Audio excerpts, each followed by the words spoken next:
আপনার কাছে ছুটে যাবে, তাই তো? কিন্তু এমন একদিন আসবে যেদিন এই তো আজ আমরা যেখানে আছি, আহা, এই যে স্থানটি, এই শ্মশানে আমাদের শেষ গন্তব্যস্থল, শেষ ঠিকানা এখানে। আর এখানে আমাদের সবাইকে আসতে হবে। কিন্তু কখন, কেউ আগে কেউ পরে, আমি আজ আছি, একটু পরে নাও থাকতে পারি। তাই তো বৈষ্ণব মহাজন বললেন, তোমার বলতে কি আছে জগতে? কিছুই তোমার নেই। সেটা কবে আমরা বুঝবো? আহা, যেদিন এইখানে আমরা চলে আসব। এই সুন্দর স্বাদের সংসার, কেউ যদি দেখবেন এই যে সন্ধ্যাবেলা বা সারাদিন ধরে এখানে কীর্তন হচ্ছে, তা এই যে কীর্তন শুনতে আপনারা এসেছেন, অনেকে কিন্তু আসেনি, সবাই যে আসে তা না। অনেকে কি করে, হয়তো একই সময় মনে মনে ভাবে যে অমুক জায়গায় আজ কীর্তন হবে, সেখানে যাব, ভগবত কথা কৃষ্ণ কথা শ্রবণ করব। আবার কেউ কেউ মনে মনে ভাবে যে আমি সিরিয়ালটা এত সুন্দর একটা জায়গায় আছে, আজকে আমাকে সিরিয়ালটা দেখতেই হবে। কিংবা আপনার সিরিয়াল দেখেন তো? হ্যাঁ, আজকের পর্বটা তো দেখা হলো না, সমস্যা নেই তো? তা এখন দেখবেন অনেকে মনে মনে ভাবে এত সুন্দর সিরিয়ালটা না থাক, কীর্তন শুনে লাভ নেই। তা এই যে যার যেমন ভাব তার তো তেমনই লাভ। যে সিরিয়াল দেখবে তারও একটা গুণ আছে, সিরিয়াল দেখলেও একটা ফল পাবেন আপনি, আবার কীর্তন শুনলেও একটা ফল পাওয়া যাবে। তো এইরকম ভাবনা চিন্তা আমাদের মাথায় অনেক কিছু থাকে, তার মধ্যে যদি সুচিন্তা থাকে, ভালো চিন্তা থাকে, তাহলে আমাদের মন মানসিকতাটা আস্তে আস্তে ভালোর দিকেই যাবে। তা সিরিয়াল দেখলে কি ফল পাওয়া যায়? যদি আপনি নিত্য প্রতিদিন যদি সিরিয়াল দেখতে থাকেন, তাহলে এক থেকে কি করে 3টে বিয়ে করবেন সে রাস্তা খুঁজে পাবেন, তাই না? এটাও একটা উপকার, যার দরকার হবে সে শুনবে। আর যদি কেউ কীর্তন শোনে, কীর্তন শুনলে কি হবে না, কীর্তন শুনলে তোমার ভিতরে চেতনা হবে, জ্ঞানের আলো প্রকাশ হবে। তুমি কে তুমি জানতে পারবে, তোমার কর্তব্য কি, কি তোমার করণীয়, তুমি কে, তোমার পরিচয় কি, এটা তুমি জানতে পারবে। আর যেদিন তুমি কীর্তন শুনে তোমার ভিতরে চেতনা বা চৈতন্য জ্ঞান আসবে, দেখতে পাবে, সেই দিন থেকে তোমার মনে মনে হবে আজ এখানে কীর্তন হলো, কাল যদি অন্য কোথাও হয় সেখানে যাব। আস্তে আস্তে ভক্তিরাজ্যে প্রবেশ করবে, কৃষ্ণ প্রেম হবে তোমার মধ্যে। মহাজন বললেন কীর্তনের এই তো মহিমা, লীলা কথা আস্বাদন করলে, ভগবত কথা শ্রবণ করলে নিজেকে জানা যায়। আমি কে, কে আমার, तुम कहाँ से आए हो और जाओगी कहाँ, इतना दिल विचार लो बस हो गया। भजन राम भक्त तुलसीदास बोलें তুমি কে, কি তোমার পরিচয়, সেটা যদি জানতে হয় তাহলে লীলা কথা ভাগবত কথা শ্রবণ করো, সাধু সঙ্গ করো, বৈষ্ণব সঙ্গ করো, না হলে বুঝতে পারবে না যে কি আমার করণীয় আর আমি কি করে চলেছি। এটা তো শ্রবণের গুণ বাবা। আর যদি কেউ বদনের নাম গায় সে কি পাবে? আমার মনে হয় আপনারা সবাই নাম গাইতে পারেন, কি মা, মহামন্ত্র জপ করতে পারেন তো সবাই? হ্যাঁ, অনেক বাড়িতে আছে, এখনো অনেকে আছে 16 নাম 32 অক্ষর পর পর বলতে পারে না। তো যাই হোক, সাধু সঙ্গ করলে এটুকু যদি ভুল ভ্রান্তি থেকে থাকে সেটুকু আবার ঠিক হয়ে যাবে। তো আসুন, এত সুন্দর ভক্ত সঙ্গ আমরা করছি যখন, আমরা সবাই মিলে একবার দুবাহু তুলে মহামন্ত্র জপ করব। দুহাত তুলে তুলুন দেখি, হৃদয় গৌর হরিবোল হরিবোল। সবাই মিলে হাত নামাবেন না, প্রাণ ভরে হাতে তালি দিয়ে স্বতঃস্ফূর্ত ভাবে উচ্চস্বরে মহামন্ত্র জপ করুন। হরে কৃষ্ণ কৃষ্ণ কৃষ্ণ হরে হরে, হরে রাম রাম রাম হরে হরে। বলুন হরে কৃষ্ণ।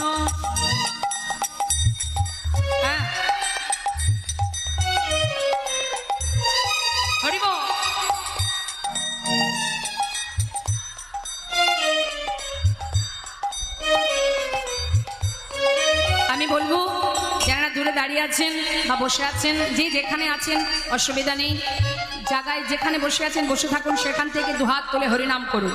সবাই হাত তুলুন না, প্রত্যেকে তুলবেন, বাবারাও তুলবেন। জনিত হরে কৃষ্ণ কৃষ্ণ কৃষ্ণ হরে হরে, হরে রাম রাম রাম হরে হরে, হরে কৃষ্ণ।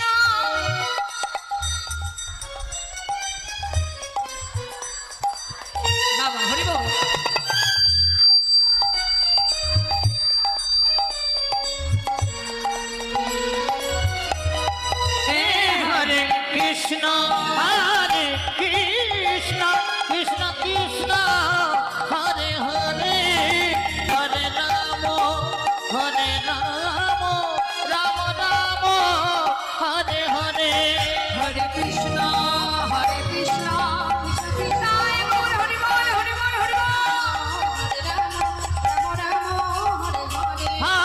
কৃষ্ণ হরে কৃষ্ণ কৃষ্ণ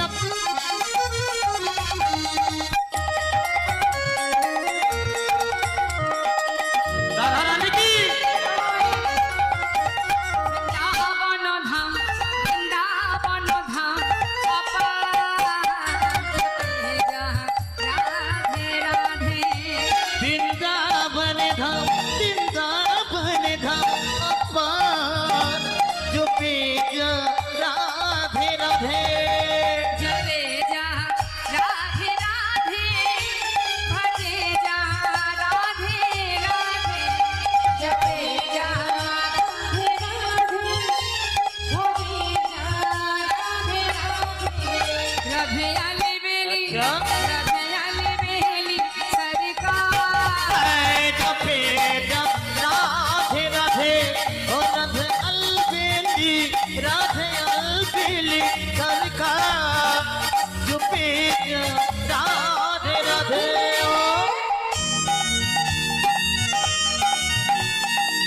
वृंदावन धाम की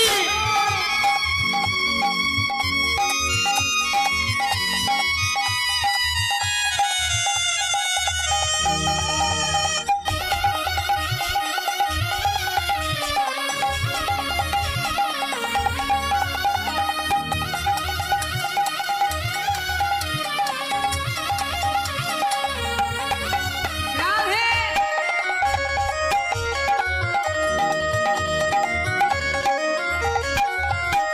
তো রাধা নামে না হতো রসরাজ বেচারা দাতা তো রাধা নামে না হতো রসরাজ বেচারা নাহি হতো কৃষ্ণ অবতার जपे जा राधे राधे नहीं हो तो कृष्ण अवतार जपे जा राधे राधे বৃন্দাবন ধাম অপার জপে যা রাধে রাধে भोजे जा राधे राधे जपे जा राधे राधे प्रेम से बोलिए राधा रानी की श्याम सुंदर की वृंदावन धाम की नंदलाल की শ্রীধাম বৃন্দাবনে ভগবান কৃষ্ণচন্দ্র আমার প্রতিনিয়ত সখাগণকে সাথে করে নিয়ে বনমাঝে নানাবিধ নিত্য নতুন লীলা খেলা করেন। তো আজ গোবিন্দ আমার সখাগণকে সাথে করে নিয়ে বনমাঝে এসেছেন, তিনি খেলা খেলছেন। তা তিনি যে খেলা করছেন ছোট্ট বালক রূপে ওই বনের মধ্যে সমবয়সী বন্ধুদের মানে সখাদের সাথে করে নিয়ে।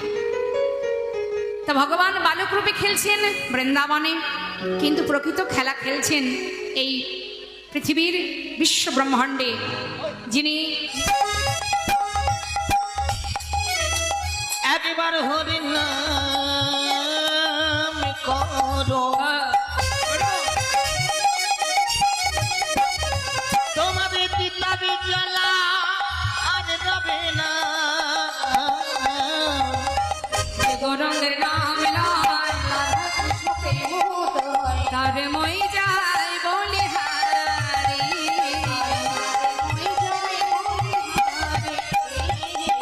তারে মই যায় বলি হারি। ও তারে মই জয় বলে হরে ভক্ত বলছেন কি, যে ভক্ত এই সুন্দর পদাবলীটা লিখেছেন তিনি বলছেন যে গৌরহরির নাম জপ করে আমি তার বলিহারি যাই, আমি তার চরণে প্রণাম জানাই। আসুন, যে ভক্ত এই সুন্দর পদাবলী লিখেছেন তার কথাটা একবার আমরা শুনবো, তার নামটা জানবো এবং তার চরণে প্রণাম জানাবো সবাই মিলে। কে সেই ভক্ত আসুন আমরা পদের মধ্যে দিয়ে শ্রবণ করে নিই। শ্রী গৌরাঙ্গের ভক্তগণে নিত্য সিদ্ধ করি মনে, সে যায় ব্রজেন্দ্র সুত পাশে রে, ওই না সে যাই বজেন্দ্র সুত পাশে রে, সে যাই বজেন্দ্র সুত পাশে রে, সে যাই বজেন্দ্র সুত পা গৌরমণ্ডল ভূমি দেবা জানেছে আমার গৌর মণ্ডল ভনি জীবন চিন্তম তার ভাই ব্রজধামে বাস রে,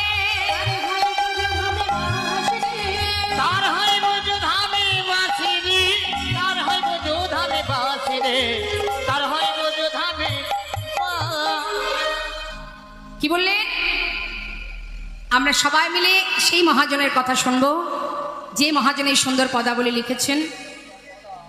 গৃহেতে বনেতে থাকো হাগৌরঙ্গ বলে ডাকো, তোমরা গৃহেতে বনেতে থাকো গৌরাঙ্গ বলে ডাকো। নরতম মাগে তার সঙ্গ, ঠাকুর নরতম মাগে তার সঙ্গ, নরতম মাগে তার সঙ্গ, নরতম মাগে তার সঙ্গ। বৃন্দাবন ধাম আচ্ছা অপা জপে যা রাধে রাধে,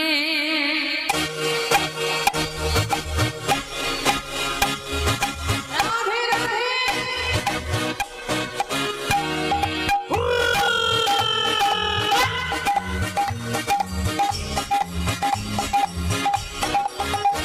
রাধে। পত্র দেখাও, এই দেখি পত্র দেখা। আরে আমারটা ভালো, এই ভাই কানাই আমার ভালো।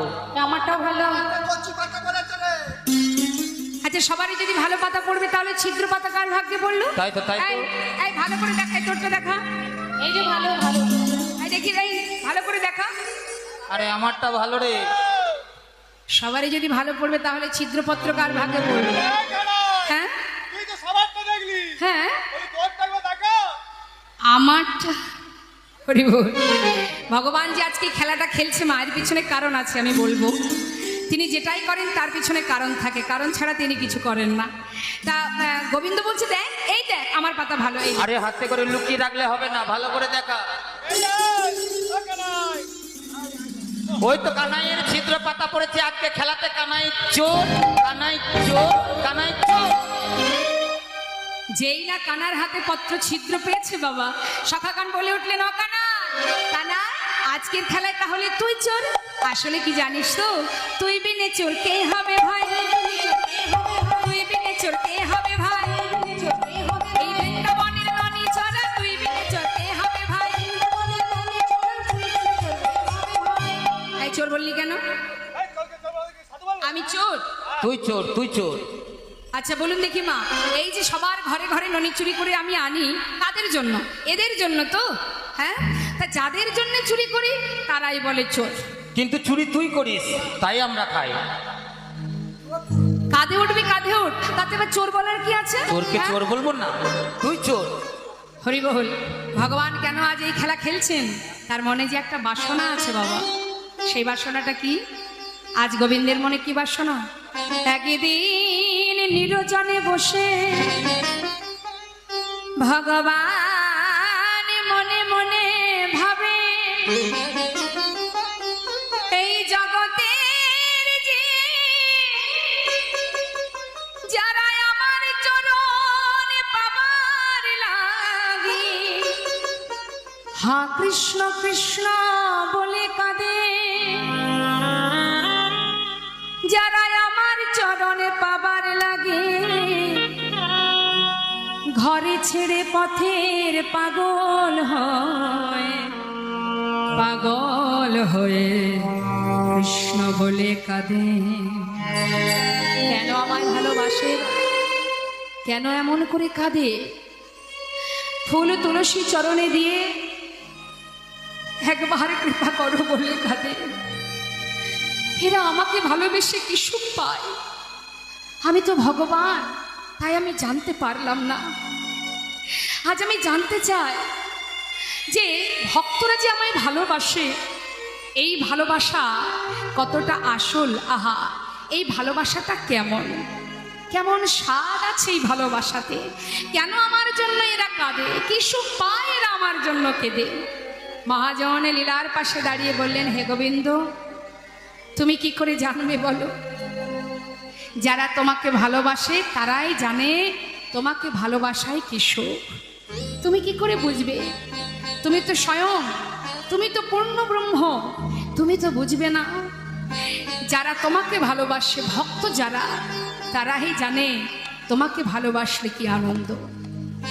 যেমন বাবা, একটি মিষ্টির দোকানের যিনি মালিক হন, তিনি কিন্তু ওই মালিকের আসনে বসে ছানা চিনি কারিগরের হাতে দিয়ে বলে, কারিগর এই ছানা চিনি দিয়ে তুমি সন্দেশ রসগোল্লা তৈরি করো। কিন্তু মাগো, যে কারিগর যিনি রসগোল্লা তৈরি করে তিনি কিন্তু জানেন যে কিভাবে ছানা চিনিকে মিশিয়ে সন্দেশ রসগোল্লা তৈরি করতে হয়, তাই না? যিনি তৈরি করেন তিনি জানেন, কিন্তু যিনি মালিকের আসনে বসে আছেন তিনি কি জানেন? জানেন না। এখন যদি মালিক মনে মনে ভাবে যে সন্দেশ কিভাবে তৈরি হয়, রসগোল্লা কিভাবে তৈরি হয় আমি জানতে চাই, তাহলে তাকে কি মালিক হয়ে বসে থাকলে জানতে পারবে? তাকে কারিগরের আসন গ্রহণ করতে হবে। কারিগরের আসন গ্রহণ যদি করতে পারে তবেই সে বুঝবে কিভাবে ছানা চিনি মিশিয়ে রসগোল্লা তৈরি হয়। মহাজন লীলার পাশে দাঁড়িয়ে বললেন, হে গোবিন্দ, তুমি স্বয়ং পূর্ণ ব্রহ্ম, তুমি স্বয়ং ভগবান, তুমি অনাদির আদি, তাই তুমি বুঝবে না ভক্ত তোমাকে ভালোবেসে কি সুখ পায়। যদি তুমি সেই সুখ ভোগ করতে চাও, তুমি যদি সেই সুখ পেতে চাও, তাহলে ভগবান হয়ে থাকলে হবে না। তুমি যদি ভক্ত হয়ে ভক্ত চরণ সেবা করতে পারো তবেই বুঝবে চরণ সেবায় কি আনন্দ। নিতাই গৌর হরি বল। তাই আজ আমার গোবিন্দ স্থির করলেন যে আমি ভক্ত চরণ সেবা করে দেখব চরণ সেবায় কি আনন্দ। তাই আজ কি করছেন তিনি? সুদামাকে বলছি, বন্ধু আয়, তুই এসে আগে আমার কাঁধে ওঠ। দেরি না করে সুদামা কৃষ্ণের কাঁধে উঠে বসেছে। কিন্তু কিভাবে বসেছে বাবা? এক কাঁধে, সামনে একটা চরণ, পিছনে একটা চরণ। এখন গোবিন্দের মনে বাসনা কি? তার যুগল চরণ সেবা করবে, সেবা করে দেখবে সেবায় কত আনন্দ, এটা তার মনের বাসনা। কিন্তু একটা চরণ পিছনে, তাই মনে মনে ভাবছে ওই চরণটা পিছন থেকে সামনে কি করে আনবো। কাঁধে করে নিয়ে যখন ছুটছে, এমন সময় সুদামা বলছে, হ্যাঁ রে কানাই, এই কানাই, বলি এত জোরে জোরে দৌড়াচ্ছিস, আমি তো পড়ে যাব ভাই, একটু ধীরে ধীরে চল। যেই না বলেছে সঙ্গে সঙ্গে গোবিন্দ সুযোগ পেয়ে বলছে, এক কাজ কর সুদামা, তোর পিছনের চরণটা আমার সামনে দে, তোর দুটো চরণ আমি বুকে চেপে ধরে যদি দৌড়াই আর তুই পড়বি না। সুদামা মনে মনে ভাবলেন, বেশ তো, ঠিকই বলেছে কানাই, সখাসখ্য প্রেম তো বাবা। তাড়াতাড়ি করে পিছনের চরণটা সামনে দিয়েছে, ভগবানের বক্ষের উপর যুগল চরণ দুলছে। মহাজন বললেন, দেখো সুদামারে লইয়া কৃষ্ণ করিলা গমন,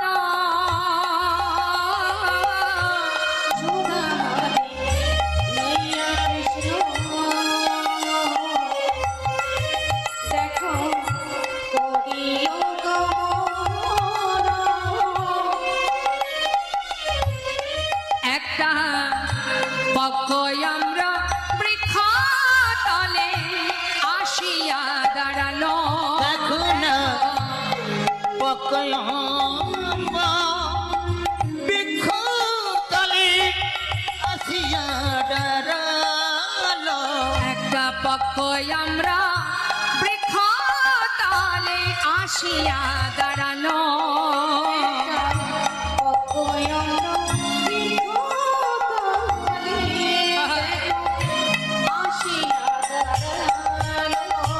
আজি মন্দ মন্দ সেবা করে, মন্দ মন্দ সেবা করে, মন্দ মন্দ সেবা করে,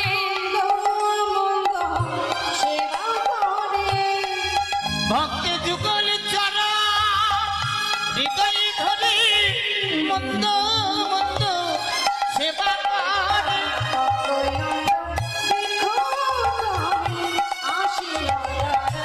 দেখো না এটা বকয়ম্ব বৃক্ষ তলে আসিয়া দাঁড়ালো।